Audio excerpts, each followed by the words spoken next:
Hello there and welcome to prompt number 153. Gotcha, did I get you? It's actually 136. Alright, hilarious joke. Let's open it up. Oh, we have 4. Milkshake, music, high-heeled shoes, and a smile.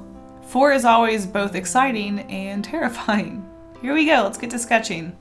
With the combination of milkshake and music, I can't help but think about those really old, well, they're not really old, those sort of vintagey 70s? Like milkshake restaurant sort of things. What are those called? Milkshake bar? That doesn't make sense. Or maybe just like a diner. There we go. I think of like a 70s diner. It's got a jukebox. It's bumping. People have high heel shoes on. They're smiling because fun times. So after sketching all of the items as they are, just to maybe get some inspiration by sketching different items for like music, different smiles, high heel shoes, which high heel shoes, the anatomy, a little interesting. Sometimes it's kind of funny to exaggerate high heel shoes. I was thinking of jukebox, but I thought I would give headphones and a boombox a try just to see if maybe they inspired me to do something else. But no, I really had that diner situation in my head. But honestly, it kind of felt cliche, giving a girl high heels, making her serve milkshakes. It just seemed really typical. So I thought, what if I gender swapped those two roles and had someone more feminine in the typical male uniform and had someone a little more masculine in the typical female uniform.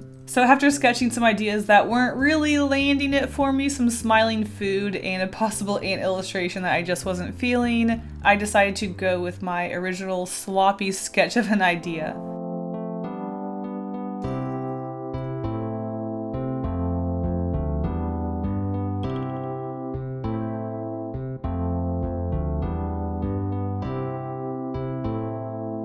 So drawing these two characters was really fun. I really wanted to make them quite opposites. One is very round, the other very slender and lanky. I wanted them to be pals, maybe they are best friends at work, and just have a lot of energy and just make this illustration really fun and joyful and happy, because why not? It's been a while since we've had just like a character design prompt, so it was really fun to draw these two. Just how different their two shapes and designs are, yet their personalities are very similar. Like I said, they're probably best friends. They probably both hate this job, but they try to make the best of it. So they like to do really silly, goofy things and try to get away with as much mischief as they can to enjoy their job, because I'm sure being a server isn't the most fun job. I've never worked that job, but I can't imagine it being much fun. Even with music going on in the background, I'm sure there are lots of poopy customers. So like I said, I wanted to go for that typical, is it 60s, diner, 70s? I'm not really sure. I just kind of looked up milkshake diner costume and just went with a very basic design. But like I said, I had so much fun drawing these two. It's just so much fun. The costumes are really corny, but something a little different than what I normally draw. Normally, I give people chucks, some jeans and a t-shirt and call it a day. You know, dress my characters up like myself, not necessarily like something else. So it was really fun to do this floofy little dress and this typical guy's uniform with a button up. They've both got their different aprons on. So real quick, let's go over where each prompt is, just to let you guys know that I'm not cheating. Of course, we have our milkshake being served up on the platter with some french fries. Our high heels are of course being worn by the character on the left. Music is the jukebox, which you will see later on. And smile is of course, they are just having a blast of a time at work. When I started inking this piece, I was kind of torn about what size micron to use. I think I've been kind of going through a line art identity crisis lately. I think I've been having issues with my line art looking just a little bit on the sloppy side, so I figure using a thicker pen would make it easier to control and fix mistakes, because if you have a very thin line and you need to fix something, you're going to notice it get thicker in parts. But if you have a very thick line and you mess up, it probably isn't as noticeable if it gets thicker in areas. In the end, I did decide to go with an 0.5 micron. I was almost going to do an 0.8, but I figured that was absolutely too thick. When I was done with the line art, I was honestly not that happy. There were some areas where it was just really sloppy. Lately, I've also been pressing down a lot more, and cold press watercolor paper is very textured, so the harder down you press, the more your pen is going to be going in all of these little grooves and go different ways. So I was really struggling with that. It's something that I think I need to look back, take a step back from, and kind of refocus and practice with my line work. I've been scared of it lately. I don't want to be scared of it. But after everything was colored, I pretty much don't really notice the line art, and I'm really happy with how this illustration turned out, so cool. So like I said, I had so much fun with these two character designs. I just really like the way both of them turned out. They're just so fun and silly, mischievous. And overall, I just really like the vibe of this illustration. It's simple, but it's really fun. And I had a lot of fun actually making this piece, so that's what counts, right? So as I work on this illustration, you will probably notice a theme in this piece. It is gender, I suppose, sexuality, all of that stuff. I don't normally make illustrations like that, but because I was sort of swapping costumes and going into the realm of gender identity, I thought I would just keep that the theme of the drawing. That said, I was looking to make their character designs, like I said, quite different from each other. Is this also a statement about just world peace and accepting people? I don't know. It really wasn't my intention. It was just sort of the theme of the illustration, and I just kind of went with it.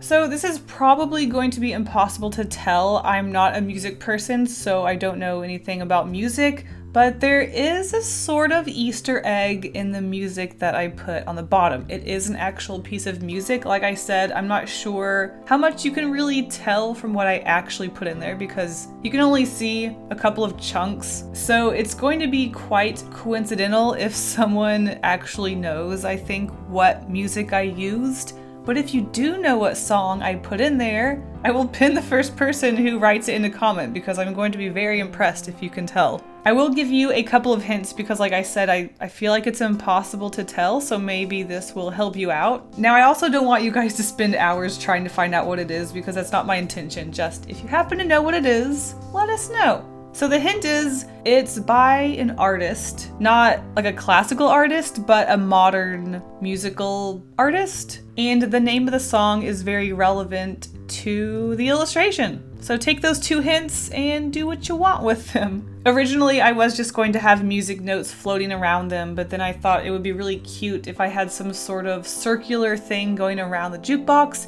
And then I thought it would be really cute if I turned the circular thing into a line of music. And then I thought, well, it kind of looks like a rainbow. How perfect is that? And I just kind of went with it. It all just kind of came together. I do really like how limited the color palette is on this one because as you guys know, I love limiting my color palette. There's a lot of red happening. I think the only other color is yellow, which I made the french fries and the hair, but there's so much red. There's red in their skin, the hair, the costume. There's red everywhere. And you might be thinking their red eyes are terrifying, but I almost gave the blonde character blue eyes, but I just thought that would be so lame. I wanted more red. I got obsessed with making everything red in this illustration. Should have made that blonde hair red instead, huh? Maybe they're just having a moment of mischievous where their eyes turn red, but that's not necessarily their normal color of eyes. Either way, whatever. Let me know if you know the song. Thank you for watching. I'm rambling. Let's go to the end card.